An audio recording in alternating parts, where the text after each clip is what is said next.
ولفگانگ آمادئوس موتزارت. ولفگانگ آمادئوس موتزارت 1756 به دنیا آمد و 1791 هم از دنیا رفت. موزارت یکی از شگفت‌ترین کودکان اعجوبه تاریخ در سالزبورگ اتریش به دنیا آمد. 6 ساله بود که میتونست کلافسن و ویالون بنوازه، فوگ به داهه سازی کنه و منوه بنویسه و با یک نگاه هر اثری رو به خوبی نطخونی کنه.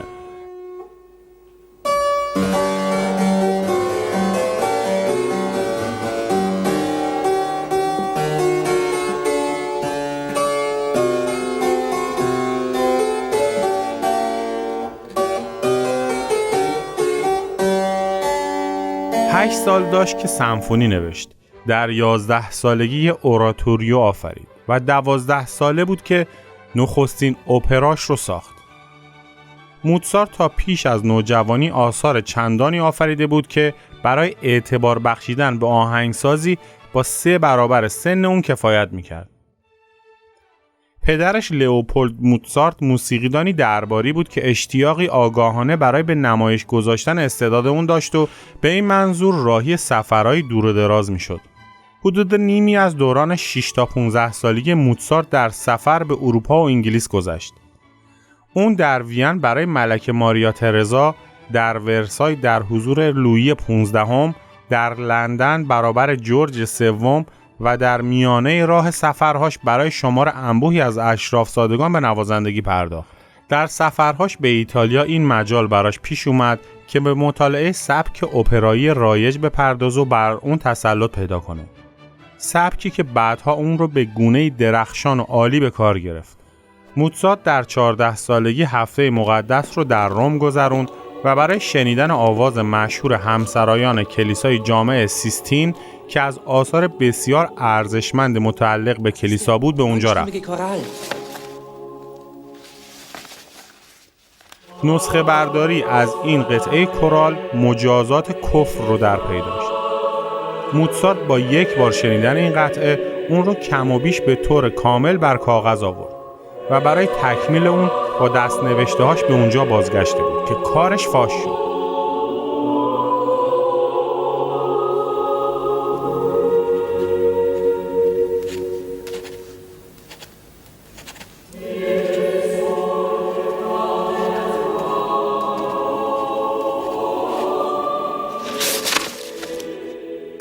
نسخه برداری از این اثر توسط هر کسی صورت می گرفت گناه به شمار می اومد.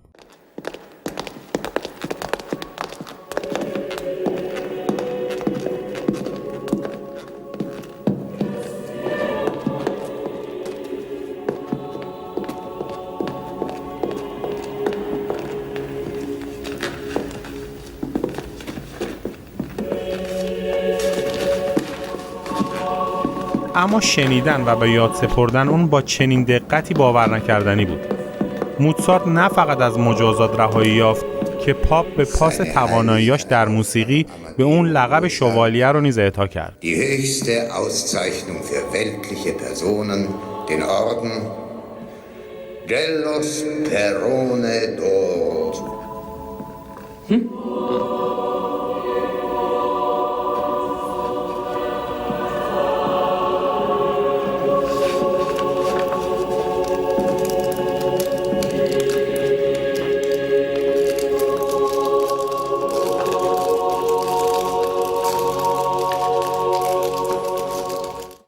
هنگامی که موتزارت به دنیا اومد 6 سال از مرگ یوهان سباستیان باخ گذشته بود و پیش از اینکه 4 سالش تموم بشه نیز هندل رخت از جهان بربست.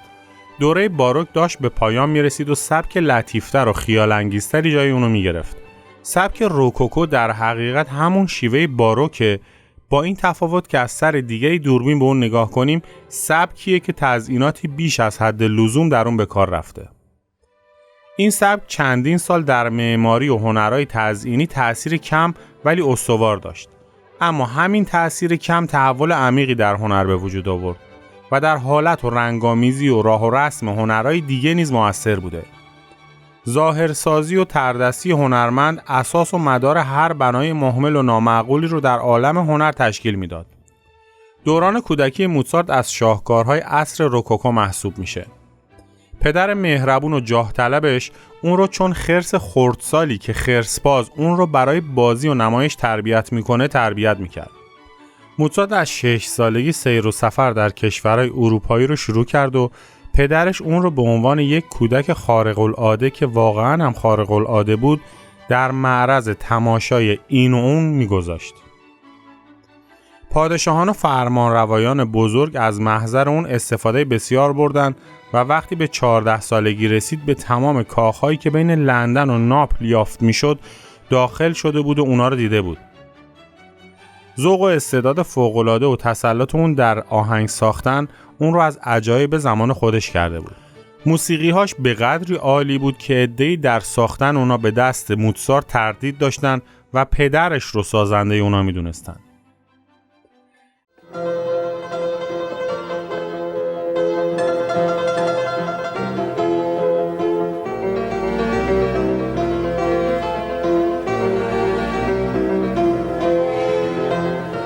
عشق و علاقه دوران کودکی موزارت رو به موسیقی نمیتونیم اونطور که در مورد باخ داوری میشه مربوط به سنت و سابقه خانوادگی اون بدونیم. پدرش لئوپولد نخستین فردی بود که از یک خانواده گمنام صحاف در یک دهکده از شغل خانوادگیش دست کشید و در شهر سالزبورگ خودش مستقر کرد. پس از کوشش فراوان در ارکستر اسقف اعظم اون شهر به عنوان 4مین نوازنده ویولون استخدام شد. نظر به اندام برازنده‌ای که داشت موفق شد زن زیبایی رو به عقد خودش در بیاره. 1 سال بعد از اینکه ولفانگ به دنیا اومد، لئوپولد به عنوان آهنگساز در دربار اسقف اعظم مشغول به کار شد. خانواده موزارت بر روی هم 7 فرزند پیدا کردند، ولی 5 تای اونا در نتیجه عدم رعایت بهداشت و رطوبت خانه‌ای که صرف نظر از این نقص بسیار عالی بود از دنیا رفتند. لئوپولد برای 2 کودکی که براش باقی مونده بود آرزوهای دور و درازی داشت.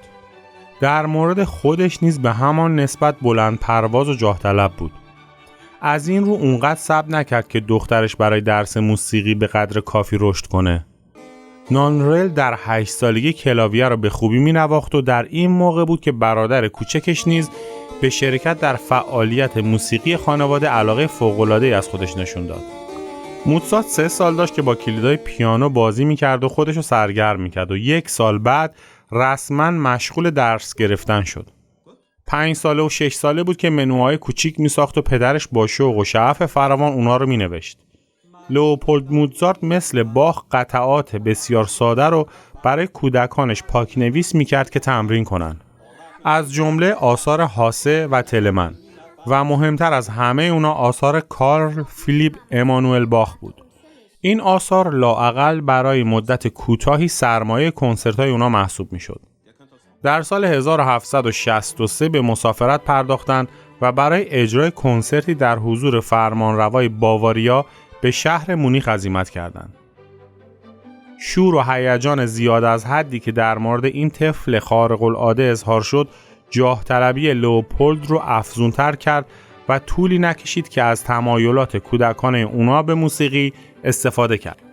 کمی بعد در همون سال عازم وین شدن و در راه هر جا موقع مناسبی پیش می اومد کنسرت می دادن. همه جا قریحه سرشار این کودکان و مخصوصا زیبایی ولفانگ دوستان و علاقمندان زیادی برای اونا به وجود می آورد.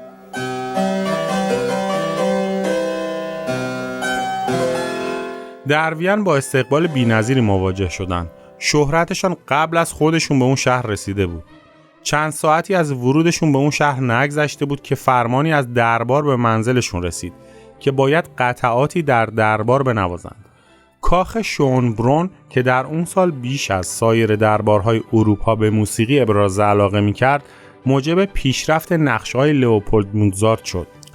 هر یک از افراد خانواده ماریا ترزا یا آواز می‌خوندن یا سازی می‌نواختن. و خود ملکه هم یه بار درباره خودش گفته بود که تنها موسیقیدان بازوقیه که در قید حیاته. اون در 7 سالگی در یک اپرای دربار شرکت کرده بود و آواز خونده بود. راجع به دختران با قریحه اون دکتر برنی با گوشه و کنایه میگه خوب میخوندن تا اونجا که از یک شاهزاده میتونیم انتظار داشته باشیم. ولفانگ کوچولو و خوددار پیش از دکتر برنی در مورد تسلط خانواده هابسبورگ به موسیقی اظهار تردید کرده بوده. در دربار همه عاشق و دیوونه این کودک خردسال شده بودند. مخصوصاً برای اینکه مدام از همه میپرسید منو دوست دارین؟ واقعاً منو دوست دارین؟ این پرسش ها علاقه درباریان رو به اون بیشتر و بیشتر میکرد. موجب میشد که ولفانگ خودش رو به دامن ملکه بندازه و اون رو در آغوش بگیره و غرق بوسش کنه. ماریا ترزا علاوه بر مقدار پولی که به این دو کودک هدیه کرد، دستور داد به هر کدوم یه دست لباس درباری نیز بدن. موزارت خودش رو آماده کرد تا یه تابلو نقاشی از اون بکشن. در این تابلو با اون لباس بی‌نهایت مجلل و گرانبهای ارغوانی رنگ زربفت گلابتون بسیار گستاخ و پررو به نظر میاد. اشراف و اعیان شهر به عمل دربار اقتدا کردند و طولی نکشید که خانواده موزارت به بهترین خانه‌های شهر وین دعوت شدند. در این موقع موزارت ناگهان دچار مخملک شد و تا موقعی که از این بیماری نجات پیدا کنه از علاقه مردم به او و خواهرش مختصری کاسته شده بود. کمی مایوس و ناامید در اوایل سال 1763 به سالزبورگ برگشت. پس از 6 ماه باز عازم سفر شدند. در این سفر بود که داستان باور نکردنی ویولون زدن بدون سابقه موزارت که مکرر درباره صحت اون قسم خورده شده و تایید گردیده بوده به وجود اومد.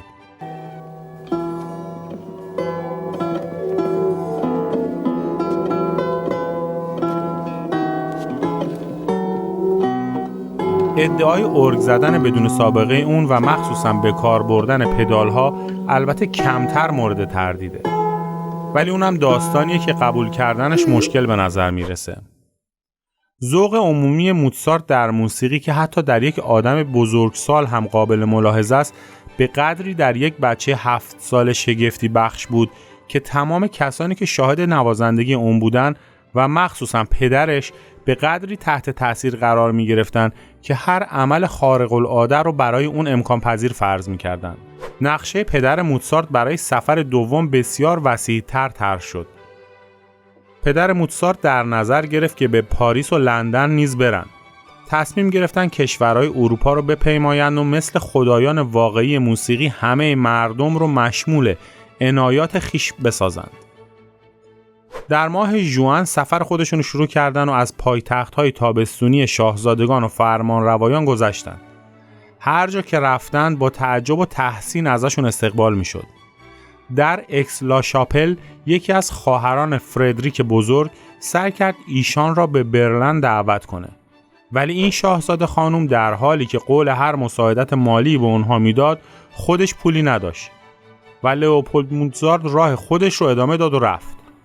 در شهر فرانکفورت گوته شاعر معروف که در اون موقع 14 ساله بود طفل خردسال رو در حالی که کلاهگیس نقره‌فام به سر داشت و شمشیر به کمر دید و ساز اون رو شنید. اواسط ماه نوامبر بود که به پاریس وارد شدن و 5 ماه در اون شهر اقامت کردند. در اینجا نیز بعد از چند ماه توفیق فراوانی نظیر آنچه در وین نصیبشون شده بود به دست آوردند.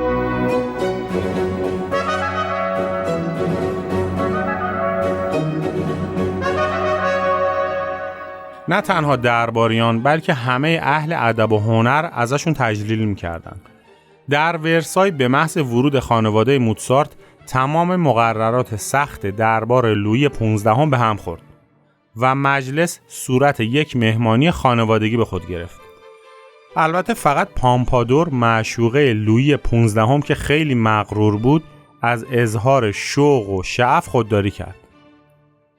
ولی موزارت در کمال سادگی و معصومیت اون رو سر جای خودش نشوند و گفت این کیست که میل ندارد مرا ببوسد؟ و ملکه هم اون رو بوسید. با وجود این استقبال و محبتی که از طرف دربار درباره خانواده موزارت به عمل اومد، باز عده‌ای بودن که علاقه و رغبتی بهشون نشون نمیدادن. ولی به همت و کوشش و نفوذ خیرخواهانه بارون گریم که مردی بود در اصل آلمانی و یکی از متفکران فرانسه به شمار می اومد، در خانه این اشخاص هم به روی اونا باز شد. پیش از اینکه پدر موتسارت از پاریس خارج بشه، خرسند بود از اینکه اطفالش قلب فرانسویان هنردوست رو کاملا تسخیر کردن. برای نشون دادن این پیروزی 4 سونات از آثار موتسارت رو که برای ویولن و کلاویه تنظیم شده بود به چاپ رسوندن. 2 سونات اول رو به نام مادام ویکتور و یکی از دختران پادشاه منتشر کردند. در لندن با خانواده سلطنتی دیگه‌ای که علاقه فراوانی به موسیقی داشتن آشنا شدند. ژورژ سوم و ملکه شارلوت که هر دو به موسیقیدانها علاقه وافر نشون میدادند، نه تنها اونا رو در دربار خود با مهر و محبت پذیرفتند، بلکه بنابر آنچه لئوپولد موتسارت با غرور فراوان نقل می‌کند، هنگامی که در پارک سنت جیمز سواره رد می‌شدند، با سر به ایشان تعارف کردند. استاد موسیقی ملکه یوهان کریستیان باخ، جوانترین پسر یوهان سباستیان باخ و جانشین هندل و حاکم مطلق و بی‌معارض موسیقی در انگلیس، بی اندازه شیفته و فریفته این طفل خارق العاده شده بود و باهاش بازی‌های موسیقی میکرد. این طفل با محبت هرگز باخ رو از یاد نبرد. از نخستین کنسرت عمومی این کودک به قدری خوب استقبال شد که پدرش رو مینویسه درآمد سرشار این کنسرت مرا هم دچار حیرت و وحشت کرد. ظاهراً قدرت تحمل هیجان این توفیق بزرگ رو نداشت، زیرا بلافاصله ناخوش شد و 7 هفته از بیماری گلودرد در بستر افتاد. در این ضمن موتسارت مشغول تصنیف موسیقی بود و در کنسرت بعدی آنچه نواخت از تصنیفات خودش بود. خانواده موتسارت متجاوز از 1 سال، یعنی کمی بیش از مقداری که وجودشان در لندن عزیز و مغتنم بود، در اون شهر توقف کردند.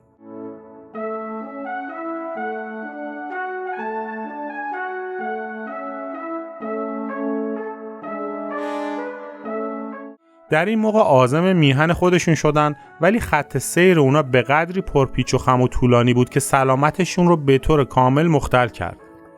در راه بازگشت که تقریباً 1 سال به طول انجامید، پس از دادن کنسرتی در دربار شاهزاده اورانژ در لاهه به ورسای برگشتند و باز مورد مهر و محبت فراوان دربار فرانسه قرار گرفتند. تابستان رو به خوشی در سوئیس گذروندن و از ژنو برای ملاقات با ولتر به فرنی رفتند. ولی آن شیر قران در بستر بیماری افتاده بود و خانواده موتسارت رو نپذیرفت. پس از 1 سفر مرقوم به توفیق، بالاخره در نوامبر 1766 به سالزبورگ برگشتند. این سفر تقریباً 3 سال و نیم طول کشید. پدر موتسارت نمیذاشت که علف زیر پاشون سبز شه. چون خواهر موتسارت به 16 سالگی رسیده بود، دیگه معقول نبود که به عنوان کودک پیشرس معرفی بشه. لذا تصمیم گرفت هم خودش رو هم وقتش رو فقط در تربیت پسر 11 سالش که همچون ستاره اقبال خانواده می‌درخشید صرف کنه. مدیر کنسرت‌های موتسارت یعنی پدرش از بس در موارد مقتضی راجع به قریحه طفل خودش لاف زده بود که ارباب خودش اسقف اعظم رو به شک انداخت و به این ترتیب تصمیم گرفتن قریحه طفل اعجوبه رو آزمایش کنند. متن کلمات یک اوراتوریو رو بین وولفانگ آمادئوس و رهبر ارکستر دربار و ارگنواز کلیسای بزرگ قسمت کردند و کودک خردسال رو در اتاقی تنها گذاشتن که سهم خودش رو بسازه. چنین استنباط میشه که موسیقی این اوراتوریو مورد رضایت قرار گرفته، زیرا در همون سال اجرا شد و به چاپ هم رسید و تردید اسقف اعظم فون شراتنباخ درباره استعداد اون کودک مرتفع شد و برای اثبات این تغییر حالت بر میزان دوستی و محبت خودش به خانواده موتسارت اضافه کرد.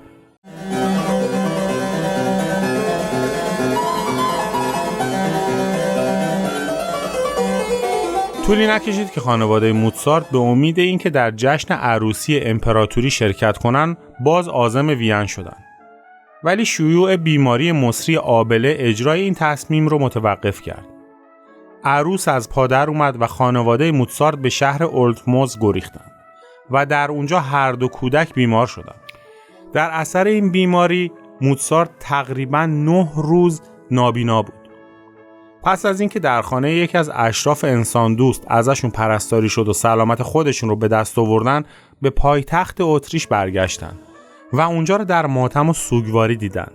با این وصف ماریا ترزا و پسرش ژوزف دوم اونا را با مهر و محبت پذیرفتند. امپراتور جدید با وجود اینکه کمی ناخن خشک بود به موزارت سفارش ساختن یک اپرا داد. موزارت اپرای لافینتا سمپلیچه رو در موعد مقرر ساخت و تقدیم کرد. روایت کردند که اجرای این اپرا ماه‌ها به تعویق افتاد، ولی پس از چند ماه به دستور اسقف اعظم در سالزبورگ اجرا شد.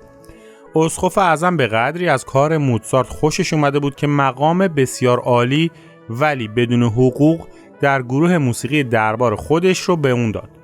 اپرای دیگه‌ای به نام باستین و باستین برای دکتر فرانز آنتون مسمر مباشر ماریا بیکرادی ساخت که پول خوبی نصیبش شد. خانواده موزارت تقریباً 1 سال در سالزبورگ توقف کردند، زیرا لئوپولد موزارت مشغول کشیدن نقشه برای تسخیر دل مردم ایتالیا بود. به موزارت کوچیک هیچ مهلت داده نمیشد. در این 11 ماه مدام مشغول ساختن انواع و اقسام آهنگ‌های مختلف بود و بقیه اوقات خودش رو به تمرین و باز به تمرین و باز هم به تمرین صرف می‌کرد. پس از یک خداحافظی گرم با مادرش و خواهرش، موزارت به همراه پدرش به ایتالیا عازم شد. پس از عبور از گردنه برنر در وسط زمستان و دادن یک سلسله کنسرت و احراز توفیق فراوان، وارد شهر میلان شدند و در اونجا از حمایت والی اون شهر برخوردار شدند. برای موزارت جای خالی مادر و خواهرش بسیار سخت بود و با نامه باهاشون راز و نیاز میکرد و در کمال صراحت و با تعبیراتی پر از اشاره و کنایه راجع به موسیقی هایی که میشنید و مردان بزرگی که میدید و عادات و آداب مردم مناطق مختلف صحبت میکرد. بعضی از نامه‌هاش به قدری خشن و بی‌ادبانه نوشته شده، البته بنا به سلیقه مردم امروز، نه به سلیقه مردم سده 18 که ناشران و مصححان اون مجبور شدن در تمام اونا بدون استثنا دست ببرن و اونها رو از این مطالب پاک کنن. موزارت در این نامه‌ها با شوخی و هرزگی سخن میگه. به عبارت دیگه تقریباً باور کردنی نیست که ما بگیم این نامه‌ها رو یک کودک 13 ساله به مادر و خواهر خودش نوشته.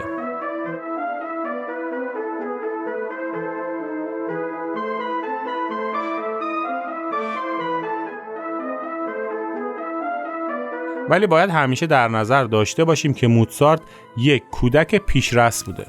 در بولونی که از لحاظ اصول و قواعد موسیقی شهرت و مرکزیت داشت، یکی از برجسته ترین استادان موسیقی یعنی پدر مارتینی که در سنین کهولت بود از موزارت امتحان به عمل آورد.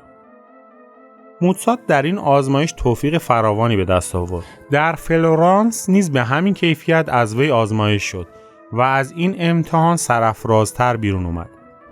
در اینجا بود که با دکتر برنی، مردی که در همه جا حاضر بود، ملاقات کرد و با توماس لینلی، یک پسر بچه با قریحه انگلیسی که تقریباً همسنش بود، طرح دوستی ریخت و بدون تردید این آشنایی برای موزارت که مدت مدیدی با مردان 60-70 ساله حشر و نشر داشت، تسلی خاطری بود. هنگام خداحافظی این دو دوست اشک‌ها ریخته شد و با قرار دوستی جاویدان و طرح و نقشه برای ملاقات‌های مفصل و مجدد از یکدیگر جدا شدند. ولی این زندگی خانه به دوشی موجب شد که یکدیگر را هیچ وقت نبینند. خانواده موزارت مقارن با هفته مقدس به روم رسیدند و موسیقی مخصوص این هفته را شنیدند. موزارت نیز که بسیار بجا بود در این فعالیت شرکت کنه، اعجاز کرد.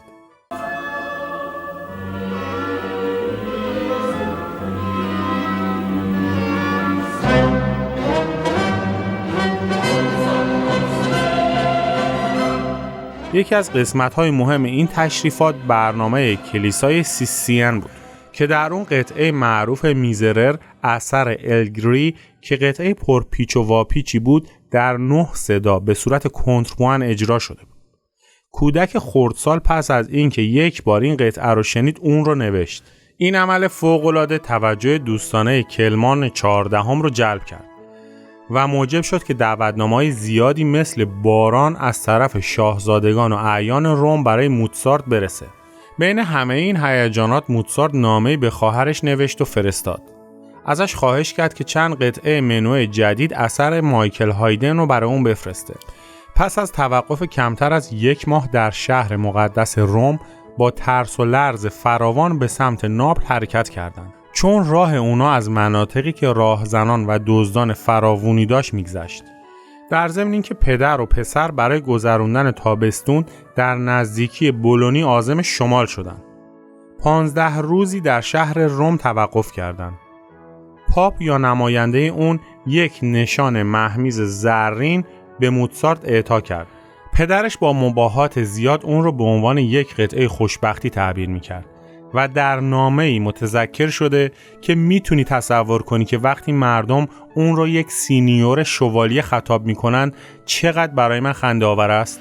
برای پدر موتسارت که مردی جاه طلب بود، اینکه پسرش نشان شوالیه رو دریافت کرده بود بسیار مایه افتخار بود و مدتها به موتسارت اصرار میکرد که عنوان شوالیه رو در امضاهاش قید کنه، ولی موتسارت خودش به این مورد علاقه نشون نمیداد و طولی نکشید که از این عنوان صرف نظر کرد. در بولونی افتخارهای دیگه هم نصیبش شد. در اونجا آکادمی فیلارمونیک یکی از مقررات مربوط به عضویت اعضای خودش، یعنی حد نصاب سن برای عضویت که 20 سال تعیین شده بود رو در نظر نگرفت و پس از یک آزمایش بسیار مشکل اون رو به عضویت خودش برگزید. موتسارت در میلان به تکمیل اپرایی که حاکم اون دیار در سفر اول موتسارت به اون شهر به حیث سفارش داده بود مشغول شد. اجرای این اپرا با توفیق پرولوله همراه بود و 20 شب در تالار پر از جمعیت اجرا شد. بالاخره پس از تقریباً 2 سال گردش و سیاحت در این شبه جزیره، خانواده جهانگرد موتسارت خسته و کوفته در ماه مارس 1771 به سالزبورگ برگشتند. در جیب موتسارت 2 کار سفارشی مهم بود. یک اپرا برای میلان و یک اوراتوریا برای پادوا. طولی نکشید که سفارش دیگه‌ای از طرف ماریا ترزا برای ساختن یک سرناد برای عروسی یکی از فرزنداش بهش رسید.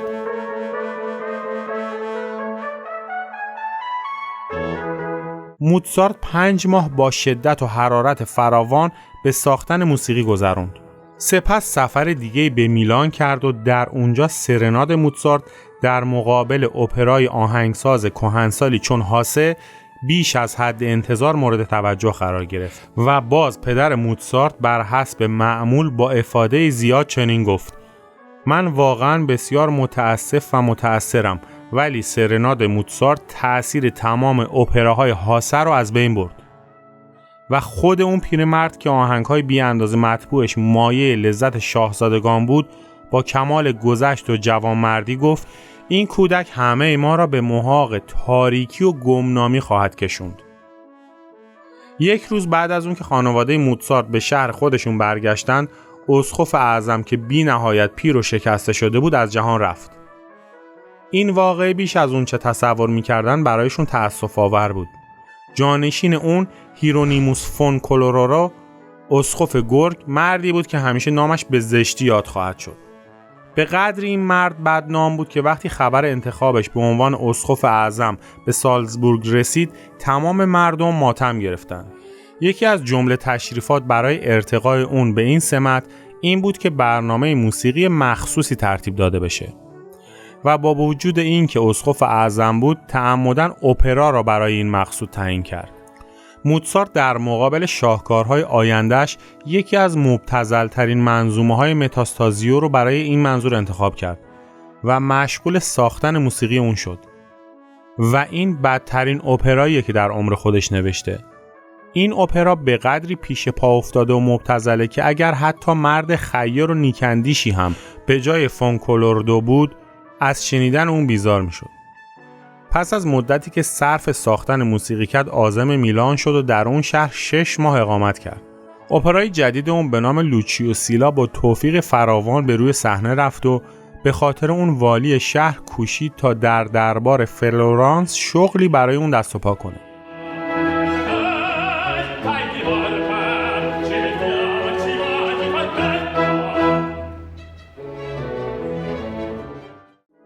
ولی مذاکراتی که کرد بیهوده بود و پدر و فرزند با دلی شکسته برای مبارزه و مقابله با مشکلاتی که در شهر سالزبورگ بنا به فرمان اسقف جدید پیش بینی می‌کردند خودشون آماده کردند. در ماه مارس 1773 برای بازگشت به سالزبورگ دوباره از گردنه برنر گذشتند و موتسارت برای آخرین بار با خاک ایتالیا وداع کرد. در این موقع عمرش به نیمه رسیده بود.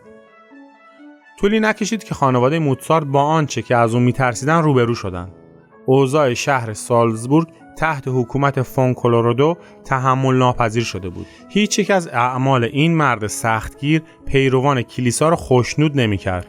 بدیهیه که موتسارت که به میزان جاه طلبی و علاقه خودش و پدرش پی برده بود، به فکر افتاد که به منطقه دیگه‌ای نقل مکان کنند.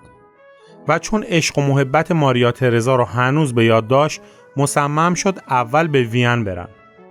ملکه مثل سابق اونا را با کمال مهر و محبت پذیرفت، ولی از این حدود تجاوز نکرد و ایشان دست خالی بازگشتند.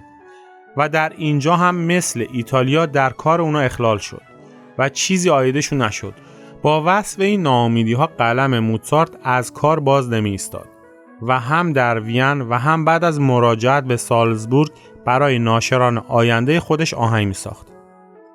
پیش از پایان سال 1774 موتسارت تصور کرد که اگه بتونه نقش خودش رو خوب بازی کنه، ممکنه بتونه خودش رو از قید انضباط خشک و تند دربار سالزبورگ رها کنه. در این ضمن زنگ اقبال به صدا در اومد و از طرف فرمانروای باواریا سفارشی برای ساخت یک اپرا به اون رسید. نتیجه مثل معمول بود و اپرایی که ساخت شنوندگان رو مسرور و شاد کرد. ولی موتسارت بیهوده وقت خودش رو در مونیخ تلف میکرد.